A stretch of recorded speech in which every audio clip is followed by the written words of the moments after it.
In the age of Sigmar, the once great city of Shadespire lies in ruins.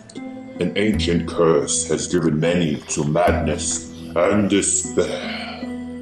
Brave heroes fight to break its curse. Others revel in undying combat. And some have yielded to the will of Nagash and serve him for eternity. As these souls clash, the haunted city of Shadespire will run red with blood. Dun, dun, dun. Severin, we have been traveling for days, and still no sign of the Sepulchural Guard. Are you sure we are not lost? Be at peace, Angrid, for Sigmar guides me, and I know we are close. I can smell the stench of undeath in this dark place, in these catacombs. Your instincts are sharp, Stormcast. We are here, and you are in our domain.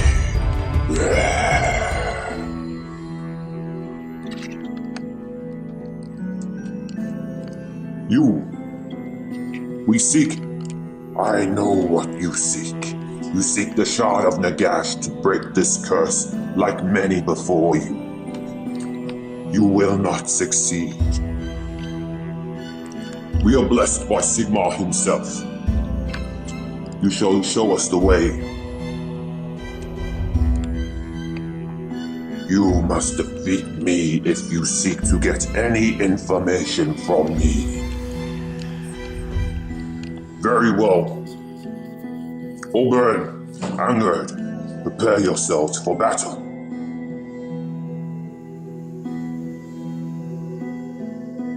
Alright, welcome Fano to game 2 of this Shadespire attempted narrative campaign. We're following Steelheart's defenders, the Stormcast Eternals, as they're looking to break the curse of Shadespire. So as you saw in that little opening cinematic, Severin and his companions have journeyed through the Catacombs of Shadespire, seeking out the Sepulchural Guard, who are known to have known the location of an artifact known as the Shard of Nagash, an item that could potentially break the Shadespire curse and free those souls trapped within. With this campaign, this follows standard Shadespire rules. I've added custom victory conditions, and also the ability to carry over one upgrade and any inspiration you gain. So they show the progression of Severin and his men and women. These two previously inspired from the last game. Angrid died, got killed by the big after axe charging into her, so she doesn't carry anything over. And Severin's taken great fortitude, so +1 wound, and Oberon's taken with him a lightning blast, so lightning is sparking around his great hammer, inspiring for greater feats of strength. That's the mission. This one optional. If we can kill all the enemy with the Sepulchural Guard, they've got the ability to reanimate. So if we can kill all of them, if there's no enemy fighters on the field at the end of any phase or at any point in the game, it's an instant victory for the Stormcast. Alternatively, just grabbing glory. If we win with the most glory, we'll take away a win. So we'll go into the game. We'll see how we do and keep you informed of this beautiful progress. All right, fine. So off the bat there, Oberon's charging into the Sepulchral Warden, and he is going to roll off with his Sigmarite Grand Hammer. Also got a nice little ability here with his Lightning Blast. So if he scores a critical, it's going to do 1 damage to adjacent units. So we've got this guy back here. So we're going to roll that. Hammers and criticals we're looking for. 1 hammer. Oh, but he's got a critical, so that cancels out the hammer. Right, And all hope is not lost. Fear not, brethren. Fear not, heathen. I can keep this up all day. So the Sepulchural Guard successfully defended his first attack. He's going to roll again with the Tireless Assault. Come on, baby. 2 hammers. And another critical. I think critical always cancels out, eh? Mm-hmm. Shit. Always. Alright. End of the first activation for the Stormcast Eternals. Alright, and second activation. First activation for the Sepulchural Guard. Got the champion moving into combat, supported by the Warden. And he's charged straight into Oberyn. So we're going to roll that off. He's looking for hammers or criticals. Got 1 hammer. Oh, it's cocked. Oh, and 1 shield. So cancels that out. Alright, so though Mighty Oberyn made a successful shield action save, the champion's white blade has cleaved, and so you can't count the shields as successes, and Oberyn suffers 2 wounds. So Mighty Oberyn suffered 2 wounds. We're going to roll off a healing potion for him at the end of my opponent's first activation. And it's an exclamation mark, heals 2 points of health. So Oberyn is back to full health. He is fighting fit. My opponent's not going to drive him back as well. Trying to swarm him, it looks like. Alright, so for my activation, second activation in turn 1, the mighty Severin Steelheart is going to make a move. Backing up Oberyn in battle here. And he is going to combat supported by Oberyn. He's going to take on the Warden. We've also played in the previous activation, Righteous Zeal, so he gets +1 damage. So this has potential to kill. Okay, yeah, sweet. He's also got Mighty Swing, targets all adjacent enemies, but unfortunately he didn't go there. I'd rather have him supported. So yeah, we're going to roll that off. Oh, we've got an exclamation and we've got a hammer. So that is 2 hits, 1 critical hit. So his hammer cuts out the shield that he rolled. And so he takes 1 hit, which does 3 damage, +1 to the Righteous Zeal. So that does 4 hit points of damage, and that kills the Warden. So, foul Warden, your cursed sorcery will not stand. I am an agent of Sigmar, and I bid thee farewell. Yeah! Sigmar broadsword, ultimate attacking strike. Yeah!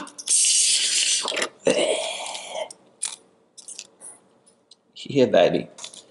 And, yeah, unfortunately, that gets rid of the Warden. I don't know if there's other cards. I don't know what the rest of their deck is like, but I know his ability was to bring back dead guys.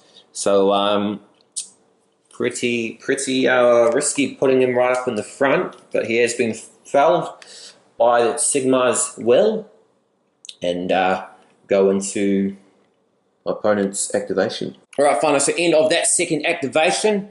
Severin, I've got 1 glory point, and I've purchased another upgrade. Another one that I'll be able to carry into the next battle if Severin survives. Blessed by Sigmar. We shall not fall here. Sigmar's light will guide us home. +1 wound. So in addition to his great fortitude, Steelheart Inspired now has 6 wounds. So he's becoming a bit of a powerhouse, as they rightfully are. So we'll go see how my opponent responds with the next activation. Right, fine. So opponent's second activation, the Prince of Dust, has moved forward onto Objective 5, and also seeking to engage Oberyn in combat. So he is rolling on swords, hammers. He's looking for hammers or criticals. Oberyn's ready to defend. Oberyn rolled 2 shields. Does he only get 1 attack? Mm-hmm. He gets 2 attack dice. No, so nothing.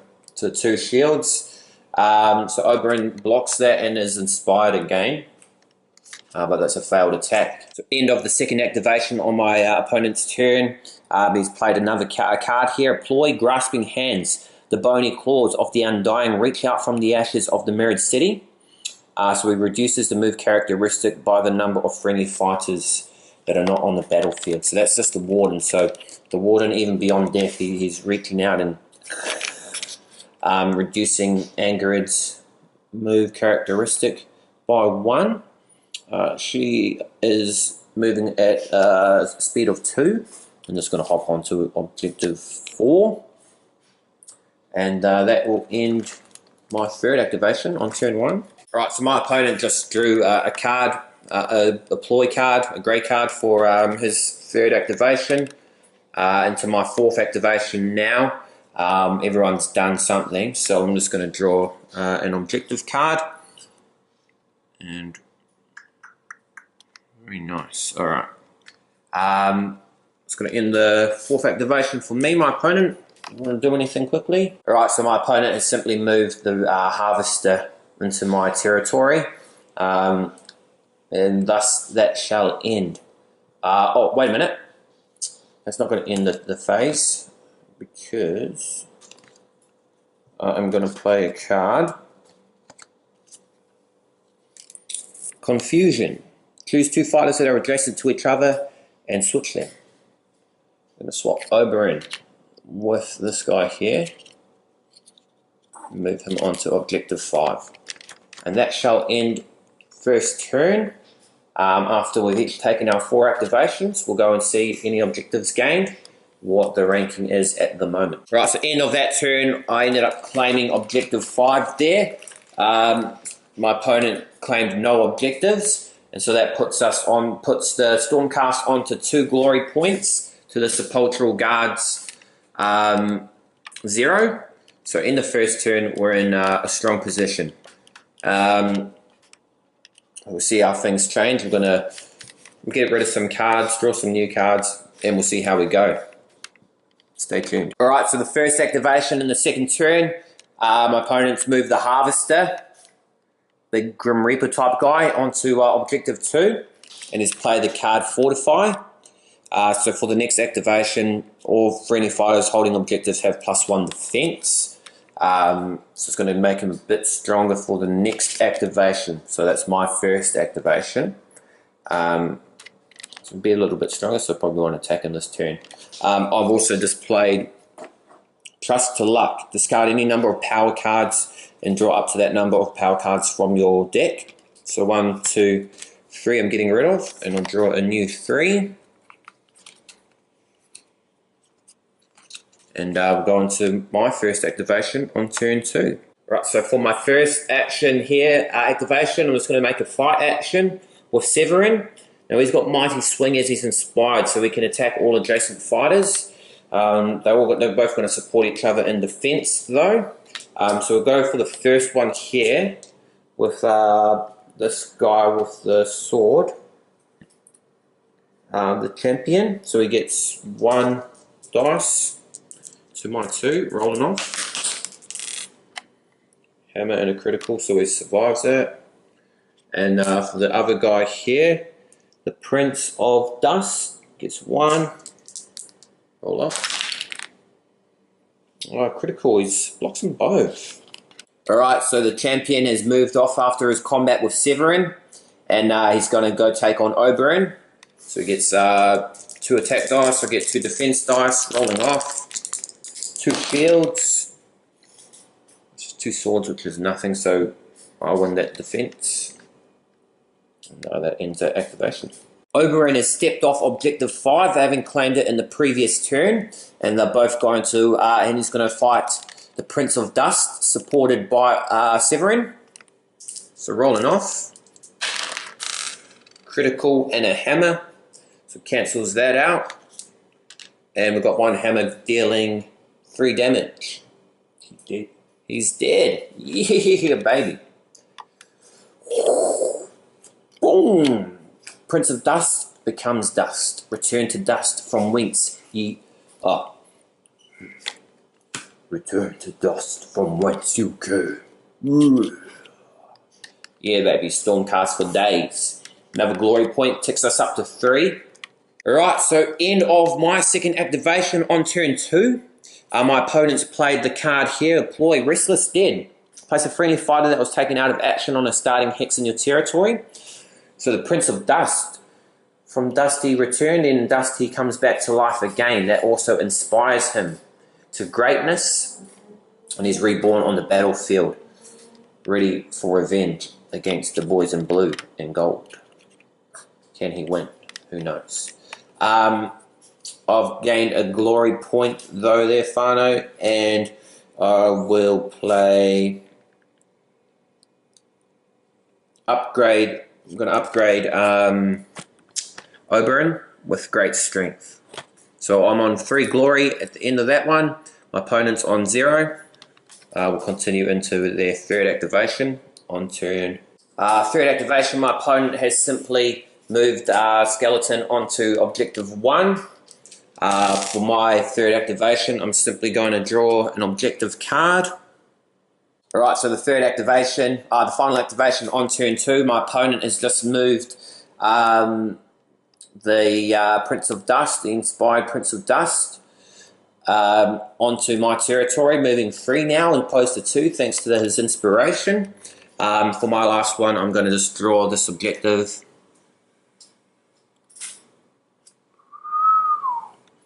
Very nice, very nice. And that is the end of turn 2. Come back as we tally up the objectives gained and go into the end phase on turn 3. Alright, so my opponent gained tactical supremacy, holding objectives 1 and 2. So that puts him onto 2 glory points. I gained objective 4 here and 1 glory point, as well as lightning strikes. Scoreless if an enemy fighter is taken out of action by a charge action. So that was Oberon who charged and took out the Prince of Dust. So that puts me on to 5 glory points to my opponent's 2. Still a pretty close game as we go into end phase. We'll see how things end off. Alright, so turn 3, I've just upgraded Angrid to have block. So as an action, she and all adjacent fighters can go on guard. I've upgraded Oberon for Brave Strike. It's a bit weaker than his regular attack, but he gets an extra attack dice. Probably won't carry that one into the next game if he survives. My opponent's also upgraded the Harvester with Grim Cleave. So, yeah, he gets a cleave, so ignores the shields of Stormcast. Could be deadly. He is pretty close to us in combat. What's his move stat? Move stat of 2. Bad. Alright. Really special. Yeah, he can only move 2, so. Yeah, if that still stays in place. Alright, so going into the third and final turn, new cards have been drawn, objectives are marked. We're up 3 points against the Sepulchural Guard as we search for the secrets to Nagash's Shard. Alright, so Angrid is moving forward as the first activation on turn 3, crossing into the enemy's territory here. Joining up with your companions, ready to weather any storm that will be unleashed. We'll see what ploys are going to be played and go into my opponent's first activation on turn 3. So my opponent plays a ploy card here, Terrifying Screams.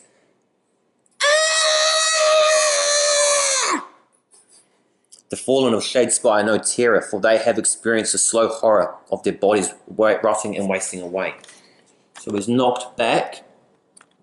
Angrid 1 hex here for some reason. Alright, now he's playing another one, Swift Evasion. Choose 1 friendly fighter and push him up 2 hexes. This new position must be further away from all enemy fighters. And that Swift Evasion, he's moved this guy here forward into the no man's land.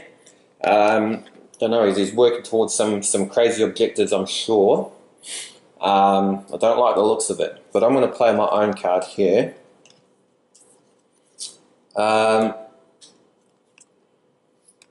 Peal of Thunder. The fury of Sigmar's storm rings clear.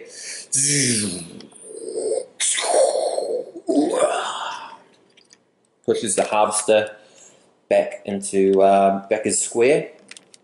So I know about his 2 movement, so no matter what, he's not going to be getting into combat with Severin Steelheart's defenders. And that... Oh, hold up, we'll just check if there's any more cards to play. Alright, and just as we're ending my first activation on turn turn 3, it's playing Heroic Guard. Choose a friendly fighter, put them on guard. I'm taking Severin there. And also, it's going to come in handy for the next one. Enemy fighters cannot support the target of the first attack in the next activation. So when we get our attacks on our activation, can't be supported at all. So that might come in handy, might not, but I just wanted to clear my hand. And yeah, we'll go into my opponent's activation. First activation for turn 3. Alright, so Severin is dashed forward from here, and he's going into combat with the champion. So 2 dice, hammers, and exclamation. Got 1 exclamation, 1 hammer to his nothing. So 6 damage right there. Turn to dust. Yeah, baby. That's another glory point for Sigmar's champions. And another kill under Severin's belt. Alright, my opponent's second activation, turn 3. The mighty Prince of Dust returned from the dead and now inspired. Is seeking to combat both at the same time there. So he's going to run in. Who's he attacking? Oberon? Yeah. No, he's going to take that one. He's going to take my girl. My baby. Ingrid. She hasn't yet been inspired. This could give her potential to inspire and carry into the next game. So, got to roll well. Alright, let's go. Go for it. How many attacks does he get? 3. Ooh, 3 hammers and exclamations. I rolled a support. He rolled a hit, but my support will cancel that, and he got a critical. So that deals 2 damage and knocks her back.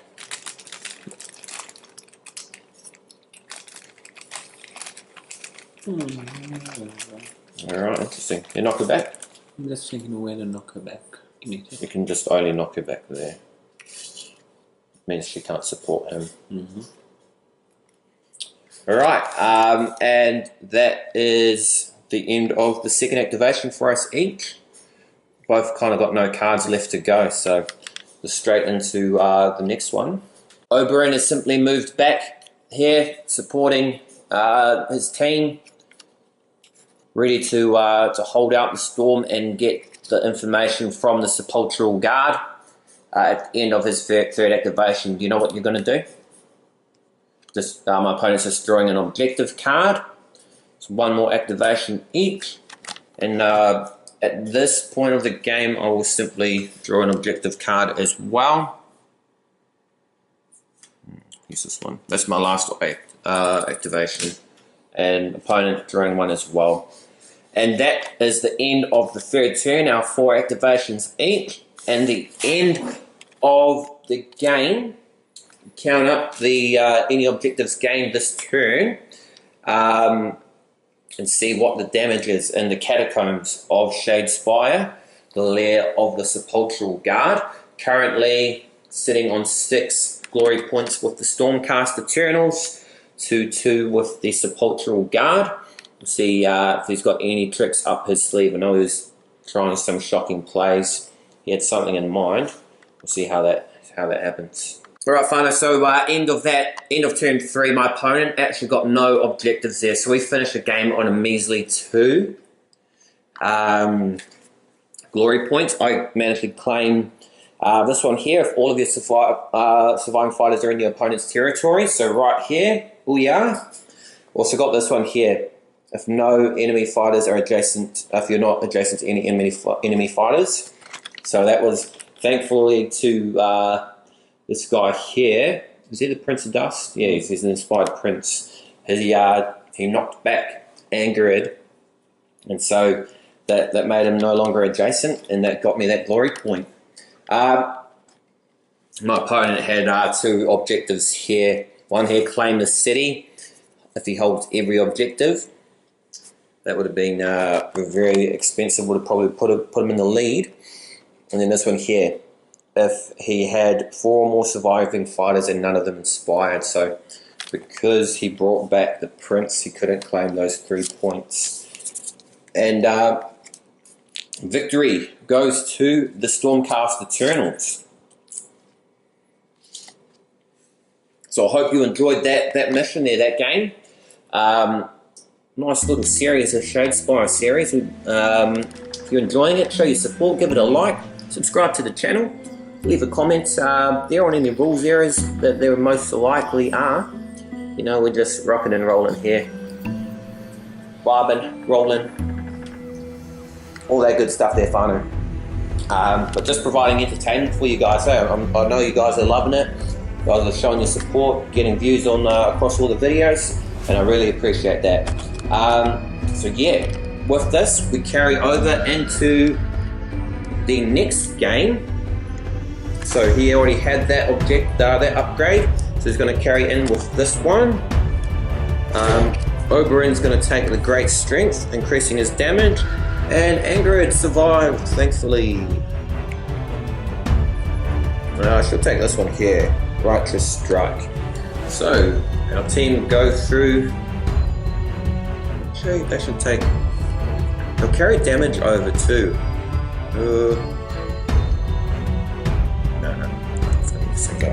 No, so they all carry over with what they've got right there into the third game, which will be up against Spikeclaw's Swarm, the Skaven. The Scuttling Skaven, as they get the information from the Sepulchural Warden. He advises them of the location of the Shard of Nagash that could break the Shadespire curse. Lies in the what do we call this place there? The Forbidden Zone or something like that. Something along the lines. I think of a better name.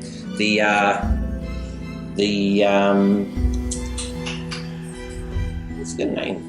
The old place or something like that. We'll come up with a better name. But anyway, so now they know the location. They need to travel through to that zone and find the Shard of Nagash, shatter it, and break the curse. If it will be that easy. Thanks for watching. I am the maoriwargamer. As always, that is another Shadespire campaign, narrative-like game for you. Thanks for watching. Ka kite. Anō.